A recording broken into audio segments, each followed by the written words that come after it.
Hi, I'm Carol Jurgensen Sheets, aka Carol the Coach. And in the last video, you saw how the betrayer could work through the understandable shame and guilt that occurs after doing so much damage to the relationship.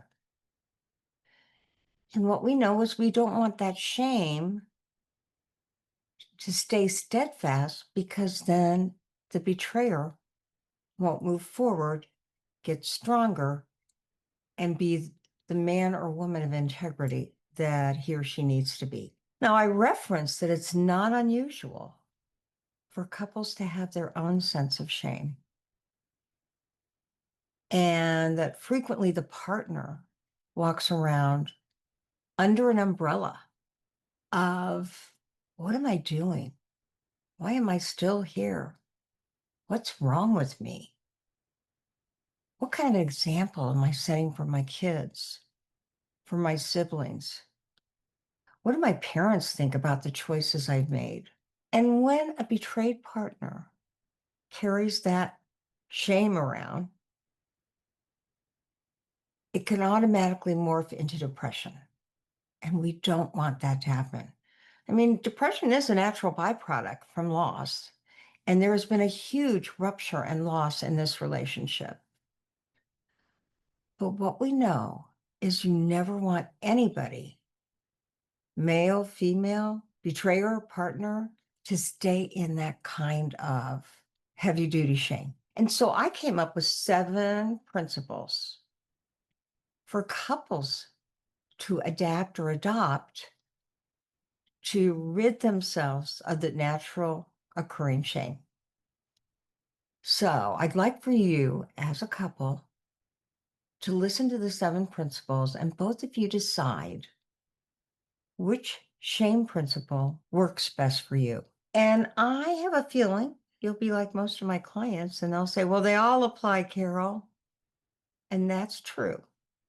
But you know me, I like you to develop laser focus and pick one that will carry you through as you get stronger and healthier as a couple.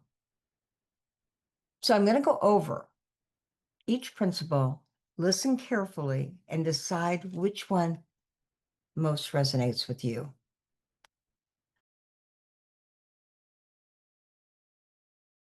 Okay, the first principle: when you experience conflict with each other and it is directly related to the past, ask yourself, how has my past contributed to my present day conflict? And if there's been significant changes in safety and stability, each of you should recognize that 90% of the pain is due to the past. And it's not about what's going on today in your current day relationship. It keeps you in the present. My job is to keep you in the present. So that's the first principle.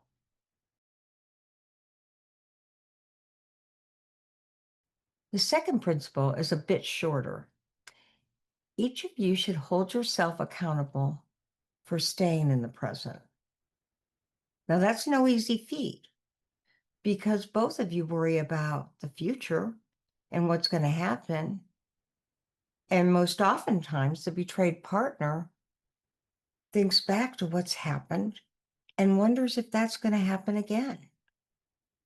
Please, please, please stay focused on the present and hold yourself accountable to staying present.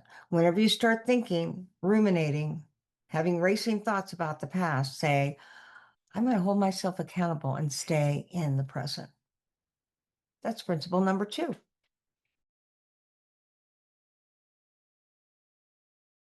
Principle number 3 is each of you should know that although the pain is in direct response to the past and to what has happened in the past, that it is a trauma response. And it is not a response to who you are today as a couple. It isn't. because as a couple, you're doing good work. Both of you are working hard at getting past your past.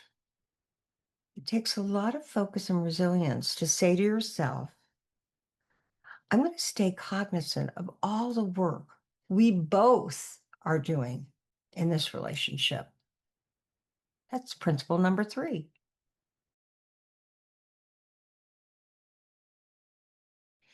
Principle number 4 is recognize that you are both becoming stronger and that together you can acknowledge each other's pain. When you do that, you can work together to see the growth in each one of you separately and as a couple.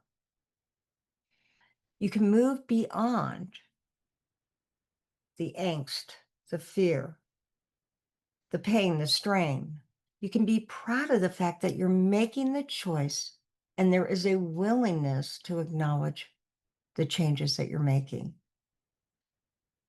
Now, on occasion, I get couples that go, well, we're making changes, but what if they don't stick? I don't want to get too comfortable with them because what if they don't stick? If you're both working on them, they'll stick. Principle number 5 is saying to yourself, but as a couple, this is not who we are today.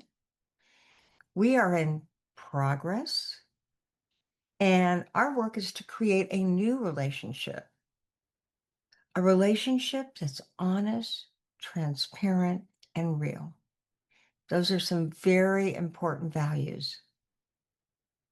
We're going to be doing more value work later on with the pyramid of intimacy. But for right now, that was principle number 5. Principle number 6 is when either of you are feeling unworthy, tell yourselves, you know what? We are willing to risk our vulnerability and share it with each other. And we understand that that vulnerability can feel frightening or fearful, foreign, and uncomfortable. And yet, what you also should know as a couple, that if you find a mantra that fits the trauma response,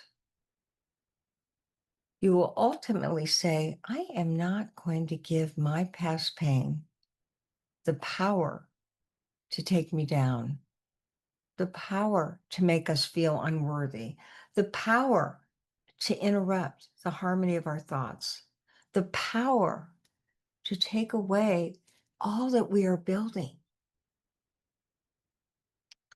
And number 7, which again talks about empowerment.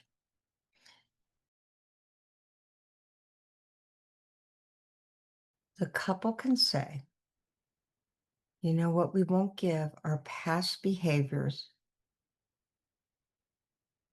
the power to feel angry, unworthy, unlovable, like we're not making headway. You see, we know that the addict goes into that naturally. But as a couple, I guarantee you, there's a natural inclination in the betrayed partner to wonder what was wrong with him or her. And when that occurs, they've now been educated in sexual betrayal and partner betrayal to say, hey, don't blame me. This isn't about me. This is about you. You made these choices, which is true. But it takes a solid couple.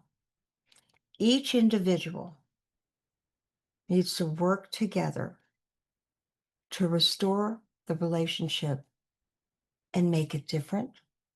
And I said, authentic, genuine, honest, real.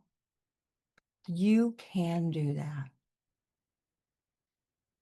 So just remember, those are the 7 principles for the coupleship to use to deal with the natural progression of shame and guilt that occur when this has happened to both of you. Now it's time to face each other, knees to knees. Look at each other's left eye, the window to the soul, and share which principle most resonates with you. And I know that I do this ad nauseum, but in helping couples heal from infidelity and find love again, on page 90, you'll have these very principles. So if you don't have the book, go out there and get it, because you're going to want to work through this book together. It's an instructional book, but it's also a workbook for you to do the work, to be the best person, to be the best and healthiest coupleship that you can be. Relationships are hard and marriage is hard, but that's how we grow ourselves up. And you can do this. You can do hard things. I'm Carol, the coach, and I'll see you next time for another video from Helping Couples Heal.